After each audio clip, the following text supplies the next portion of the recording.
contactor on the contactor.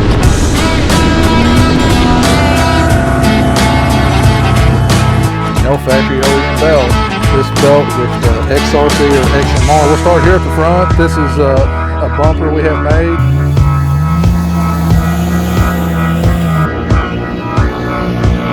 Style hose, the part number we give you. We'll get this done. Yep. How's it going, everybody? This is Adam again with Adrenaline Cycles, coming at you with a walk around video today on the 2022 Can-Am XRC RR model. Before we get too much into this, let me get you guys to hit that like and subscribe down below. It doesn't cost anything. It really does help the channel out, guys. It helps us, stay higher in the YouTube, algorithms and things like that. It helps us get more views, which ultimately helps us to do more stuff, for you guys, to bring you more videos, because it allows us to be able to show the powers that be here that, hey, it does help the customers and it helps us and just helps everybody. Now back to the unit. That's what everybody wants to see. Everybody right now is talking about, when we going to get them? Are they coming? What's the issues? There's all kinds of stuff, guys. We ain't gonna get that on that video, but we are lucky enough here to be getting some 22 models in, and we're gonna try and bring you videos on each one of those models as we get them. This again is the XRC RR model. As we know, it got 5 more horsepower, so we're at 200 horses on this thing. First OE to that number, which is really good. It does have the P drive. We'll go over some of that. Really, as far as aesthetically looking at it from 2021, it's still the same color panels. It's still got the red down the center. It's still got the red A-arms, silver springs. Not a lot has changed aesthetically. They're still running the Liberties on the 15-inch rim with the red beadlock. So, you're not going to really tell a lot until you start looking at like the graphics on this one is like the silver to match the silver, panels.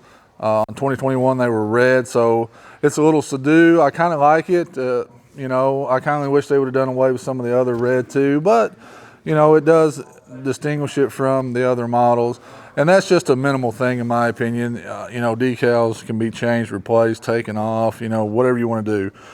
Some of the things, the frame's gotten stronger, which was, people talked about that, so hopefully on 22 models you don't have to run gusset kits and certain different things like that. If you want to, that's fine, but hopefully Can-Am's listen to the consumers out there, which is you guys, and even some dealers like us, and they've made adjustments and made changes. I believe they upgraded some of the smart lock internal diff parts to make them a little stronger. We'd seen a lot of spider gears trip out in that. Rumor was that not a rumor, they did upgrade and make them stronger on the 22s, and then all the aftermarket diffs will be the new stronger part as well.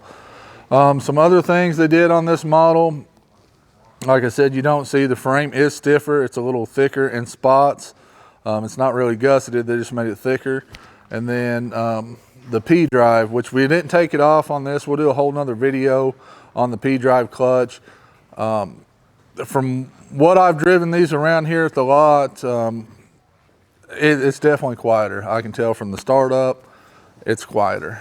It's really super smooth engagement. So I'm curious to see with some miles on a belt, or if a belt gets a bad spot, how smooth it stays. But it's really smooth. And right now I'm not getting like a roller clatter or clank.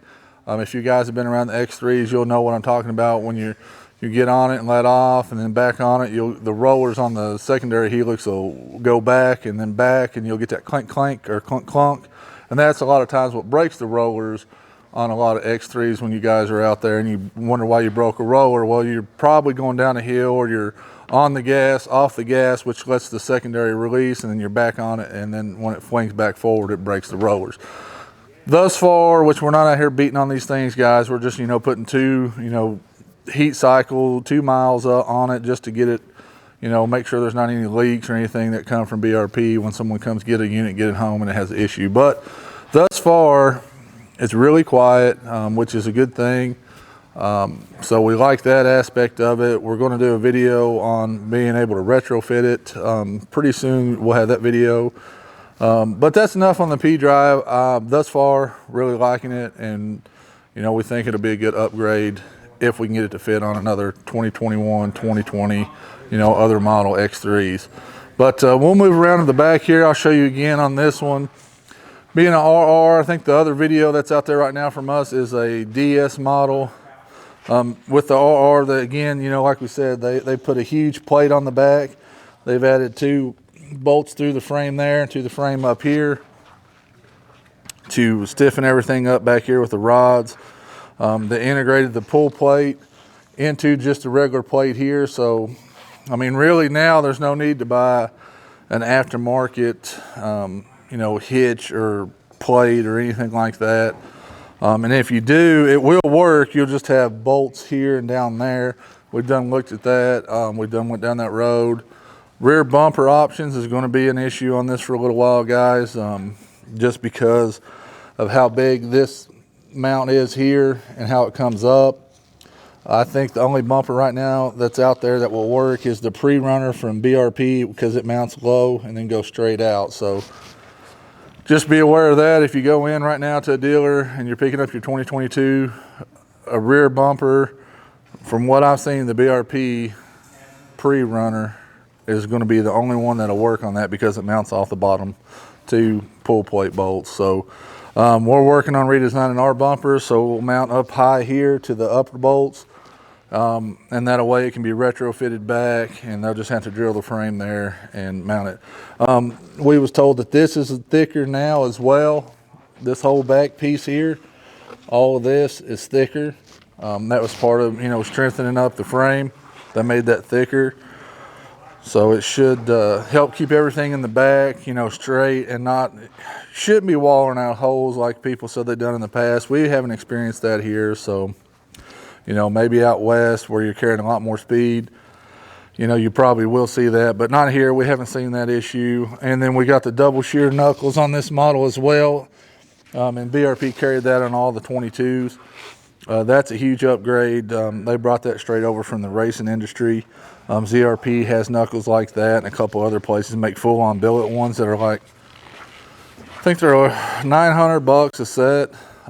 And you know, BRP's seen that issue. They went on ahead and upgraded and made that on the 22s, which I think is really good. They say, we done ask on this one as well, they say it doesn't work on the older trailing arms, so 2021 and back. They said it doesn't work. We're going to tear into that. We've tried to order these parts, like the hub and the bearing and stuff, so you guys can see it and we can put it out there. So if it can retrofit, you know, you could buy that. But with, you know, just constraints from the COVID, all the ships out in the port that can't get in, and, you know, just not being able to have enough parts to make units. BRP doesn't even have a date on this stuff when we tried to order it. So, you know, we're out on that. We're looking at some other options if we, you know, I don't know. We're just trying to, you know, pull strings everywhere we can to get some of these parts in so you guys can know. I'm about 95% sure it will work on the older trailing arms. It might be really tight or hard to get to a bolt, but we think it'll go, and we'll do a video on that one as well. But on the XRC model, guys, like I said, the 22 models got a little more horsepower. Like I said, we're not out here flogging on it. It's hard to tell. But definitely with the P drive in it, just starting this up next to a 2021, you know, when you start your 2021, you always get that little whine and definitely the weight chatter when you first start it up.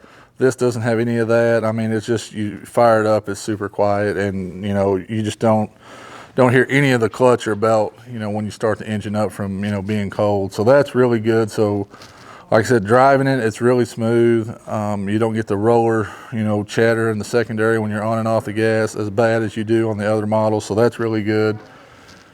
And just hopefully we can get more units in and bring you guys more videos. I think we'll have a 22 tan XRS. We'll have that one in a Smart Shock. I think it is a Smart Shock. Well, you'll see in the video. I know it just come in. I think we got an HD9 coming, so that'll be a good one to see that engine with the HD9 engine in a Defender and know exactly what that's about. And we'll bring that to you guys, because we've had questions, you know, why a 9 and then a 10 and not an 8, you know, so we'll see what's up about that. That's about all we got on this video, guys. Like I said, not a lot's changed. Still got the bypass suspension on the XRC, you know, nothing really changed there. The spring color stayed the same. You know, that's about it, guys, really.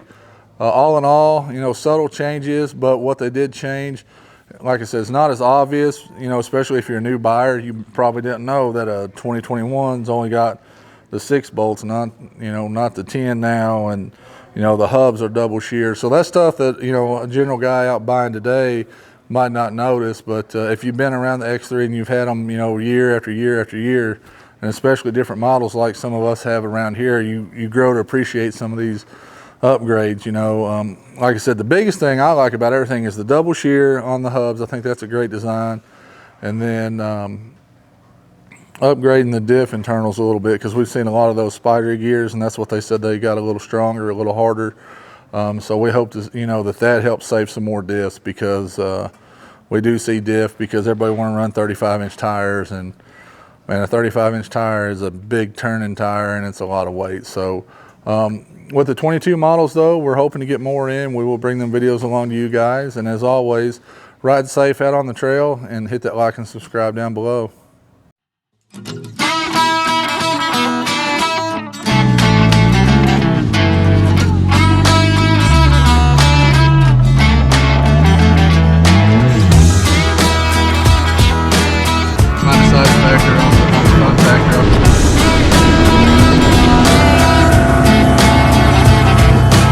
No factory OEM belt.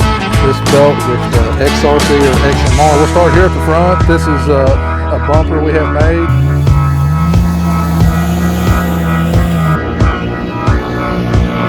Style hose, the part number we give you. We'll get this done.